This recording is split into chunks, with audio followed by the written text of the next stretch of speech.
श्रावण मास भगवान शिव का परम प्रिय मास है। इस श्रावण मास में सनातन धर्मावलंबी बंधु भगवान शिव की आराधना पूजन करते हैं, जलाभिषेक करते हैं, कांवड़ यात्रा के माध्यम से भी जलाभिषेक करते हैं।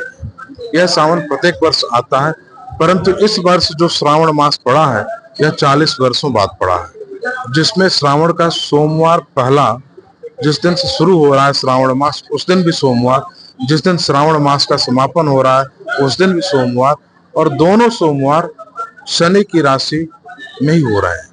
शनि की राशि में पहला सोमवार आ रहा है और शनि की राशि में ही अंतिम सोमवार आ रहा है। अपितु इससे शनि और शिव के साथ शनि की युति होती है तो वो अत्यंत प्रभावशाली होती है और कल्याणकारी होती है। इसलिए इस बार का सावन अत्यंत विशिष्ट है, अत्यंत महत्वपूर्ण है।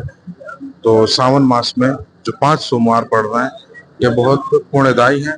नहीं तो प्रायः देखा गया कि 4 सोमवार श्रावण मास में पड़ते हैं, एक सोमवार या तो आषाढ़ मास का लिया जाता है या भाद्रपद मास का लिया जाता है, और उससे मात्र केवल 4 ही पड़ते हैं लगभग।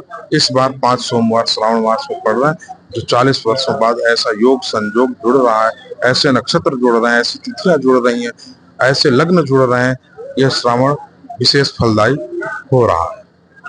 अब ऐसा क्या करें कि महादेव की कृपा भक्तों को महादेव की कृपा के लिए कुछ विशेष करने की जरूरत नहीं है।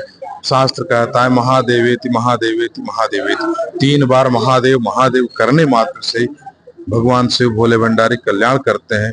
इसलिए प्रायः तो वैसे यह करना चाहिए कि गंगा जल लेके जो लोग चढ़ाते हैं तो गंगा जल लेके पहले अपने घर जाना चाहिए और घर से फिर गंगा जल को लेके महादेव को अर्पित करना चाहिए, जिससे गंगा हमारे घर में जाए और फिर हमारे घर से जितने अनिष्ट हैं हमारे घर को सबको गंगा अपने साथ लेके महादेव तक आ जाए, ताकि हमारे जीवन से सारे अनिष्ट खत्म हो जाएं।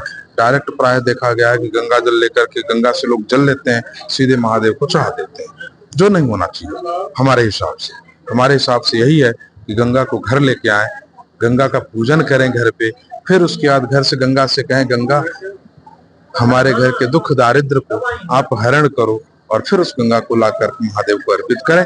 तो मेरा मानना है कि मानव के जीवन से दुख दारिद्र सब कुछ अंत हो जाएगा।